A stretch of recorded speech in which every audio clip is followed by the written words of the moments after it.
Hey everybody, Discipleship Gaming here, and today we are in day 18 of our devotional series, Seek First 365, where we read through the whole entire Bible in a devotional series for this 2026 season. Today we are reading through Mark 6, and we are reading through verses 14 through 29, and it is about the death of John the Baptist, which is a very sad story to hear. But to summarize what we see in this passage, what it is about, obviously, is about John the Baptist being executed. So here we have John the Baptist has been in prison for quite a long time at this point, and King Herod is now making the decision of wanting to execute him. He's putting him on trial to see if he deserves to be executed or not. And a lot of people didn't like him then. A lot of people were like, no, don't kill him. He doesn't deserve to die. Some people were like, they didn't like him because he was such a religious zealot, is what they would call him back in that day.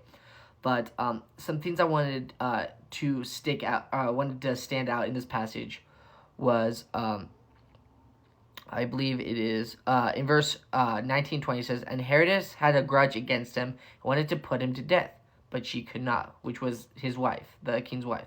For Herod feared John, knowing that he was a righteous and holy man, and he kept him safe. When he heard him, he was greatly perplexed, and yet he heard him gladly. So this is a very interesting theme. So King Herod's wife hated John the Baptist, despised him, wanted him dead.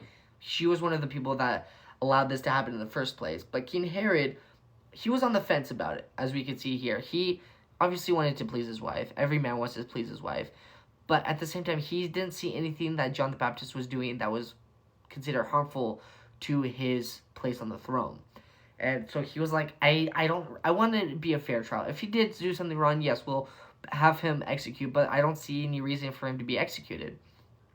And he was also very perplexed by what he was saying, as in when John the Baptist spoke the gospel to him, he was perplexed by this, and he was very interested by it. But at the same time, he feared him, knowing he was such a religious man, knowing what he had seen from the disciples, knowing what he could do. He was a little afraid of him. But King Herod's wife despised him. And as we continue here, a very special occasion comes up during this trial,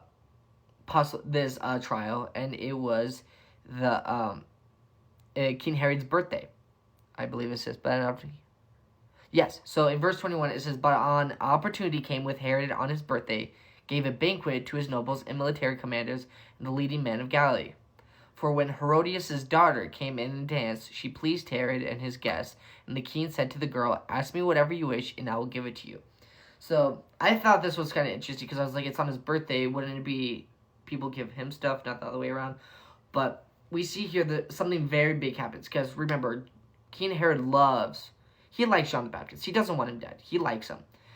But he makes this he gives this comment to this daughter and says, ask whatever you wish and I'll be given to you, saying if he says that, he cannot go back on his word as a king. And the girl goes to King Herodias' wife and asks, and she says to the daughter, ask for the head of John the Baptist, because she knew whatever she asked, he has to give it to her. So he told the daughter to do that. And so the daughter goes up and he's like, I want the head of John the Baptist on a silver platter. And when he hears this, he is very troubled by this. He's like, crap. I made a mistake. But he can't go back on his word. So what happens is the king does what is asked of him and sadly executes John the Baptist and beheads him, and is given the head of John the Baptist on a platter for his wife.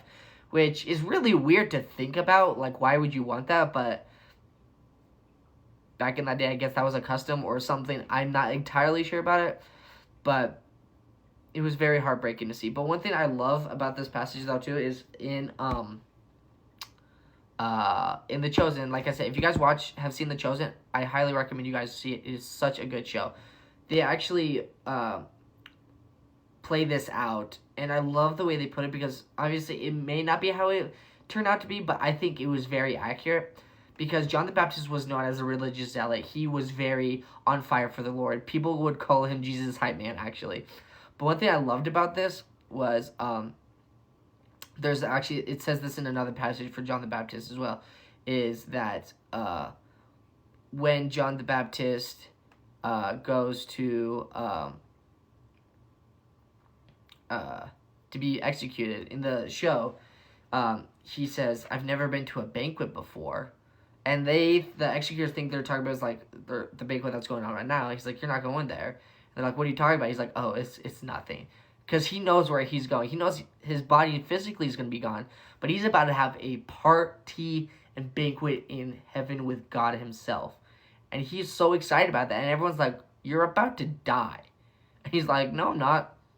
Maybe my physical body, yes, but I'm going somewhere way better. So come at me. I'm ready." And it's really cool to see how he had that attitude, even though he was going to die. And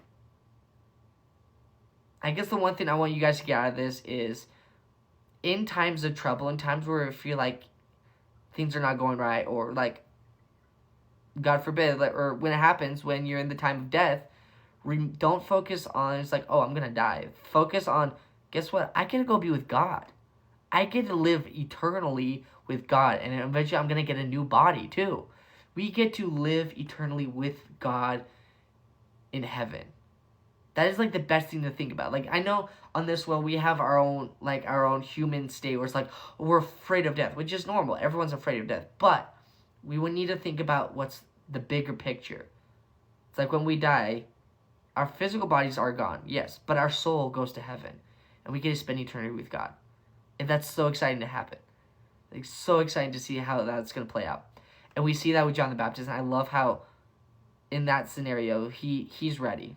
He's like, this is my time. God's calling me to come home, and I'm ready to come home.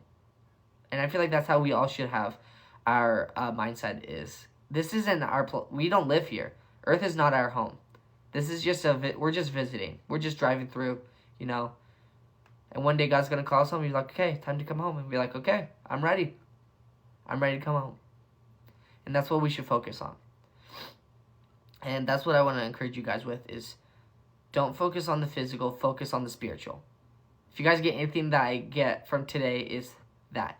Focus on don't focus on the physical, but focus on the spiritual. Because the spiritual is what lasts forever. The physical is only temporary. It's spiritual that will last you eternally. And that's all I have for you guys today. I hope this is an encouragement for you. I know this has been a big encouragement for me. If this has been encouragement, make sure you guys comment, like, share with your friends, share with your family, and share the good news of Jesus Christ and the gospel to your friends and family. God bless you guys, and have a wonderful day.